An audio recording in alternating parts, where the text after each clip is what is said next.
उसने पूछा, तुम कौन हो? उस छाया ने कहा, मैं हूं तुम्हारी मौत, और आज सांझ सूरज ढलने के पहले ठीक जगह पर पहुंच जाना और ठीक जगह पर मिल जाना। देखो कहीं ऐसा ना हो कि भूल जाओ, कहीं ऐसा ना हो कि ठीक जगह पर न पहुंच पाओ। ठीक जगह पर मिल जाना, इसी बात की चेतावनी देने में सपने में आई हूं। उस राजा की नींद खुल गई।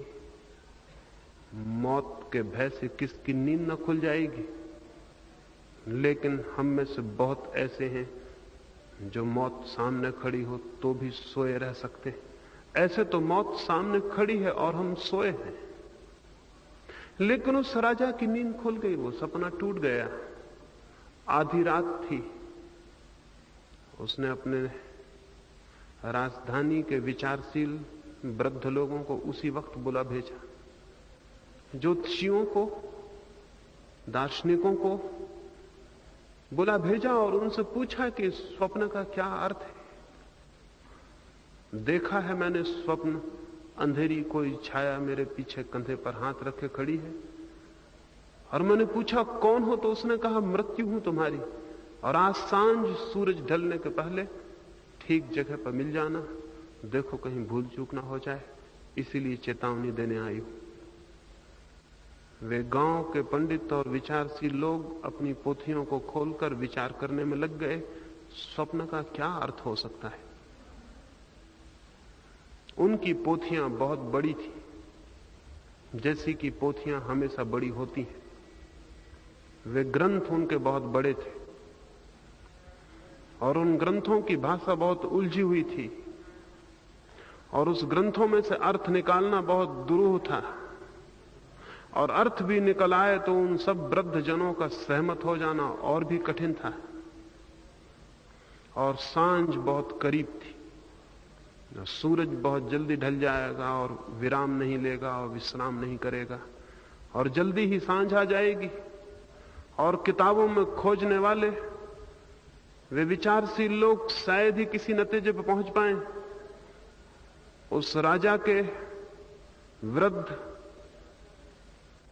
वजीर ने कहा, इन्हें खोजने दो और सोचने दो, सांझ बहुत जल्दी आ जाएगी और इनसे कोई समाधान मिलना कठिन है, क्योंकि 5000 साल हो गए पंडित सोच रहे हैं और आज तक किसी समाधान पर नहीं पहुंचे। और हजारों ग्रंथ लिखे गए और हजारों दर्शन, हजारों फिलसफा पेश किए गए, लेकिन कोई सहमति नहीं हो सकी। पंडित आपस में सहमत नहीं है, इसलिए इनके चक्कर में मत पड़ो। उस राजा ने पूछा, फिर मैं क्या करूं? उसके वजीर ने कहा, अच्छा यही होगा कि तेज से तेज घोड़ा लेके तुम इस महल से जितने दूर निकल सको निकल जाओ। सांझ करीब है और सूरज जल्दी ढल जाएगा और मौत निश्चित वक्त पर आ सकती, तो तुम निकल जाओ दूर, जितने दूर जा सको इस महल से। ठीक थी ये बात। विचारकों पर निर्भर होना खतरनाक था। विचारक कभी किसी निष्कर्ष पर न पहुंचे हैं और न पहुंचेंगे। राजन, सुबह होती थी, अभी अंधेरा था, तेज से तेज घोड़ा बुलवाया, उस घोड़े पर बैठा और उसने भागना शुरू किया। उसने अनेक बार अपनी पत्नी से कहा था, तेरे बिना एक क्षण भी जी नहीं सकता हूं, लेकिन उस सुबह पत्नी की याद उसे भूल गई। मौत के क्षण में किसी किस की याद रह जाती। उसने अपने मित्रों से कहा था, तुम्हारे बिना जीवन व्यर्थ है, लेकिन उन मित्रों से विदा लेना उस दिन वो भूल गया। मौत के वक्त कौन किससे विदा लेता है। उसने अपने तेज घोड़े, उस दिन न तो उसे तपती हुई दोपहरी पता चली, सूरज आकाश में जलता था, उसे ख्याल भी ना आया, पसीना धारों से बहता था, उसे पता भी ना चला। मौत सामने खड़ी हो तो क्या पता चलता है। उस दिन वो ना तो रुका छाया में विश्राम करने, न उसे प्यास लगी, न उसे भूख लगी, एक क्षण को भी रुकना खतरनाक था, एक क्षण भी खोना खतरनाक था। जितने दूर बन सके निकल जाना जरूरी था। वो भागता रहा, भागता रहा, भागता रहा, और सूरज ढलने के पहले सैकड़ों मील दूर निकल गया। वो खुश था। जैसे जैसे सूरज ढलने लगा वो प्रसन्न था। काफी दूर निकल आया था, और सूरज जब ढलता था तो उसने एक गांव के बाहर एक बगीचे में अपने घोड़े को बांधा, रात विश्राम की तैयारी की। वो काफी दूर निकल आया था और अब कोई भी भय न था। सूरज की आखिरी किरणें डूबने लगीं। वो घोड़ा बांध ही रहा था कि उसे लगा कोई कंधे पर हाथ रखे हुए खड़ा है। उसने पीछे लौट के देखा, वही अंधेरी छाया खड़ी थी। उसने पूछा, तुम कौन?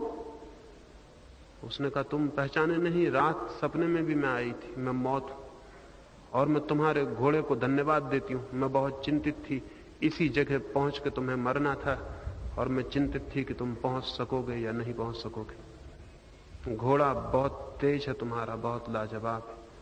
सूरज ढलने के पहले उसने तुम्हें ठीक जगह पहुंचा दिया। मैं तुम्हारे घोड़े को धन्यवाद देती हूं। यह आदमी दिन भर भागा मौत से और सांझ मौत के मुंह में पहुंच गया। क्या आप किसी ऐसे आदमी को जानते हैं जो जिंदगी भर भागा हो और मौत के मुंह में न पहुंचा हो? शायद ही ऐसे किसी आदमी को आप जानते हो। क्योंकि बड़े मजे और रहस्य की बात यह है कि जो दौड़ता है वो मौत के मुंह में पहुंच ही जाता है, जो ठहरता है वो मौत से बच भी सकता है। मैं फिर से यह दोहराऊं क्योंकि यह बात 3 दिनों में आपसे मुझे कहनी है। जो दौड़ता है वो मौत के मुंह में पहुंच ही जाता है, लेकिन जो ठहर जाता है वो मौत से मुक्त हो जाता है, वो मौत से बच जाता है। ये बड़ी उल्टी बात है, क्योंकि हम तो यही जानते हैं जो दौड़ता है वो निकल जाता है। हम तो यही जानते हैं जो दौड़ेगा वही बचेगा, लेकिन आज तक किसी दौड़ते आदमी को बचते हुए देखा है? आज तक किसी दौड़ते आदमी को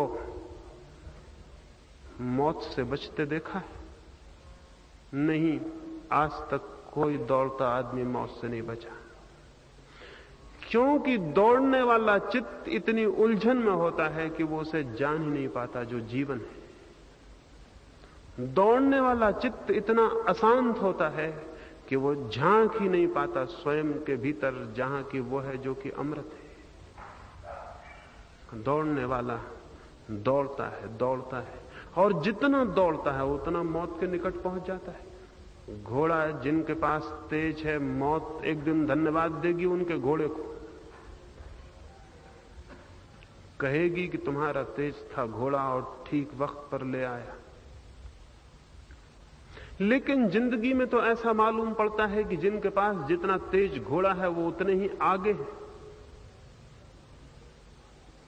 जिंदगी में तो ऐसा मालूम पड़ता है जो जितनी तेजी से दौड़ सकता है वो शायद उतना ही जीवन को पालेगा। लेकिन नहीं, जीवन के रास्ते बहुत अनूठे, बहुत रहस्यपूर्ण है। लाओ त्से हुआ चीन में कोई 2500 वर्ष पहले। उसने कहा, अगर पाना है तो ठहर जाओ, अगर खोना है तो दौड़ो। बड़ी अजीब बात कही। उसने कहा, अगर पाना है तो ठहर जाओ, और अगर खोना है तो दौड़ो। लेकिन हम सारे लोग तो दौड़ के अतिरिक्त और कुछ जानते नहीं। धन के लिए दौड़ते हैं, यश के लिए दौड़ते हैं, पद के लिए दौड़ते हैं, प्रतिष्ठा के लिए दौड़ते हैं।